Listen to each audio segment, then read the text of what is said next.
Welcome to The Explainer. Today, we're jumping right into a classic, Peter Lynch's masterwork, One Up on Wall Street.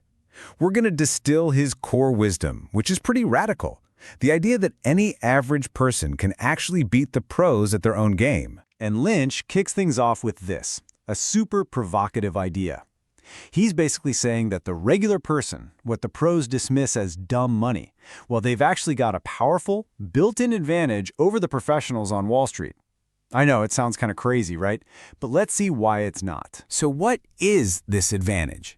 I mean, how could being an amateur, someone totally outside that Wall Street bubble, possibly make you a better investor? All right, check this out. It really comes down to this big difference. The Wall Street pros, they are totally bogged down. They've got all these rules. They have to invest in big, well-known stocks.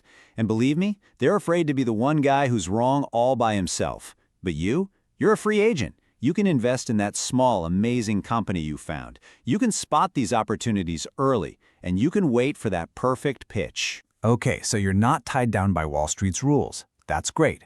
But where does your advantage actually come from?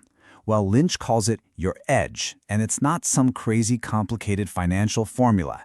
Nope, it's the expert knowledge you already have, just from, being a person out in the world. Yeah, think about it.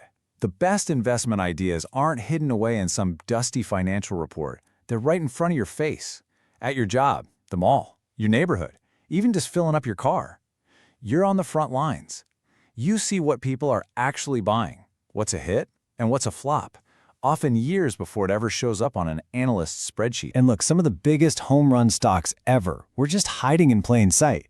You might have noticed that the coffee at Dunkin' Donuts was just fantastic, and the lines were constantly wrapped around the building. Or maybe you saw that every single person at the mall seemed to be carrying a shopping bag from the Limited. Or you drove past your local Pep Boys on a Saturday and realized, man, that place is always busy.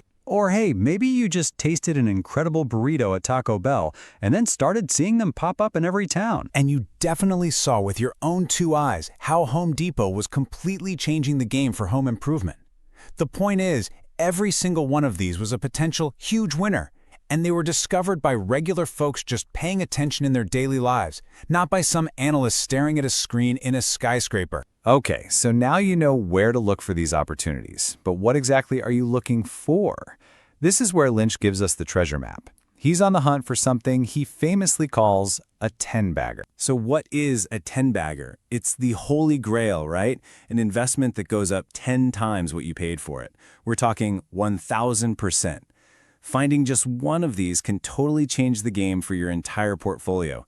And here's the kicker. Lynch says they're way more common than you'd think if you just know what to look for. And this is the fun part. What does the perfect stock actually look like? Well, it's not what you'd think. It's usually kind of boring.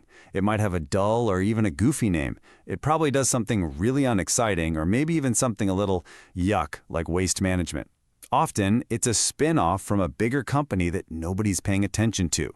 But then you see that the insiders, the people who work there, are buying up stock. And you realize it's got this awesome little corner of the market all to itself, a powerful niche. See, the fact that it's so boring is its superpower. That's why it's a bargain in the first place. This quote just nails it, doesn't it? It gets right to the heart of investing psychology. Everyone wants to brag about owning some hot, futuristic tech stock with a cool name. But Lynch is saying, no, no, no. The real money, the serious money, is made in those boring, overlooked companies that would put everyone to sleep at a cocktail party. Okay, so you've used your edge, you've spotted something interesting. A great product, a dull company, whatever. That's awesome. But that's just step one. It's only a clue. Now comes the part where you actually have to do the homework. And this is the critical question Lynch asks. It's for anyone who gets all excited about a stock. Maybe you hear a hot tip, you get a hunch, and you buy in. But do you actually know what you bought?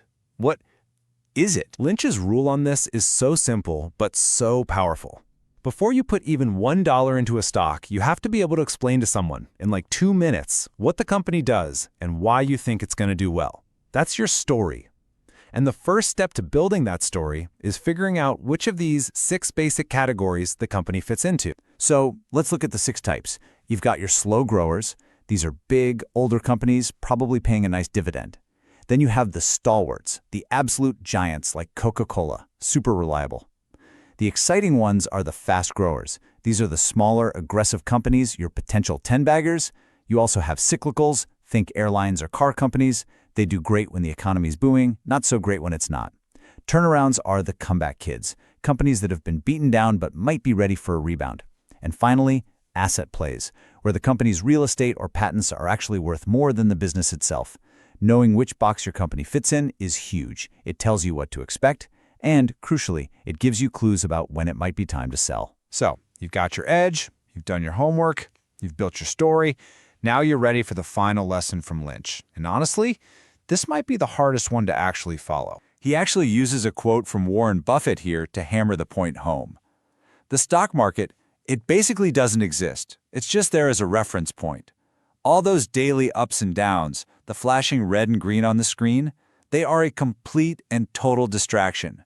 They tell you zero, absolutely nothing, about how the actual business you invested in is doing. So here's what to focus on. Is the company's story still good? Are its sales and earnings going up? Are they doing what they said they were going to do? That's it. And here's what you have to actively ignore. The market going up or down. The scary economic forecasts. Whatever the talking heads are screaming about on TV. Your success, in the long run, comes from the success of your companies. Period. Not from trying to guess the market's crazy mood swing. So let's wrap this all up. The big takeaway from Peter Lynch is this. You have an edge, so use it. Invest in companies, not the stock market. Ignore all the short-term noise.